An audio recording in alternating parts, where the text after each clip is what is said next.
Hi అండి, నమస్తే. నేను మీ Lakshmi. Welcome back to our channel. Friends, ఈరోజు మన వీడియోలో స్నేక్స్ అండ్ ల్యాడర్ గేమ్ ఎలా ఆడాలి, దీని రూల్స్ ఏంటో చూద్దాము.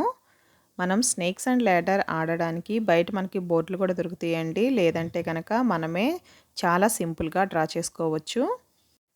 ఈ స్నేక్స్ అండ్ ల్యాడర్స్కి రూల్స్ అండి చాలా తక్కువ ఉంటాయండి. మనం డైస్ రోల్ చేసినప్పుడు 6 వరకే ఉంటుంది. ఆ డైస్లో 6 పడితే కనుక ఇంకోసారి వేయాల్సి ఉంటుంది. లేదంటే కనుక మనకి ఎంత పడితే అంత నెంబరు ఇక్కడ 1 to 100 వరకు ఇచ్చారు కదా, 1 నుంచి స్టార్ట్ చేసి 100కి ఎవరైతే ఫస్ట్ రీచ్ అవుతారో వాళ్ళు గెలిచినట్టు.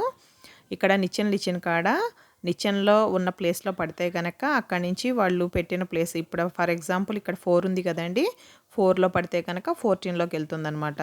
అట్లా ఒకవేళ పాము తల ఉంది కదా, తల ఉన్న ప్లేస్లో పడితే కనుక తోక ప్లేస్లోకి పెట్టుకోవాలి కాయిను.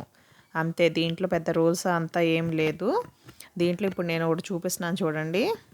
డైస్ ఉన్నాయి కదా, డైస్ని ఒకసారి రోల్ చేస్తే 6 పడింది. 6 పడింది కాబట్టి ఇంకో ఛాన్స్ ఉంటుంది కాబట్టి ఇంకోసారి వేసాను. వేస్తే ఇప్పుడు 7 కదా, 1 to 7 కౌంట్ చేసుకొని అక్కడ పెట్టుకోవాలి ఒక ఒక పర్సన్ అనమాట. దీంట్లో ఎంతమంది అయినా ఆడుకోవచ్చండి, మన ఇష్టం. నేను ఓన్లీ 2 పీపుల్కి చూపిస్తున్నాను. నెక్స్ట్ అతను వేస్తే 4 పడింది. 4 అంటే నిచ్చెన కదా, 14లో పెట్టుకోవాలన్నమాట. ఇప్పుడు నిచ్చెన ఎక్కిన వాళ్ళకి ఇంకో ఛాన్స్ ఉంటుందన్నమాట. వాళ్ళు వేసినప్పుడు ఒకవేళ పాములో పడితే కనుక పాము తలున్న ప్లేస్లోకి అది కిందకు వచ్చేస్తాయి. అది చూసుకొని ఆడాలి అంతేను. నిచ్చెన వచ్చినప్పుడు మాత్రం ఒకటి ఎక్స్ట్రా వస్తుంది. 100కి ఎవరైతే పాముల్ని నిచ్చెనలు అన్నీ దాటుకొని వెళ్తారో వాళ్ళు విన్ అయినట్టు. నేను సరదాగా ఈ గేమ్ని మీకు పెడుతున్నాను, ఇది కూడా చూడండి.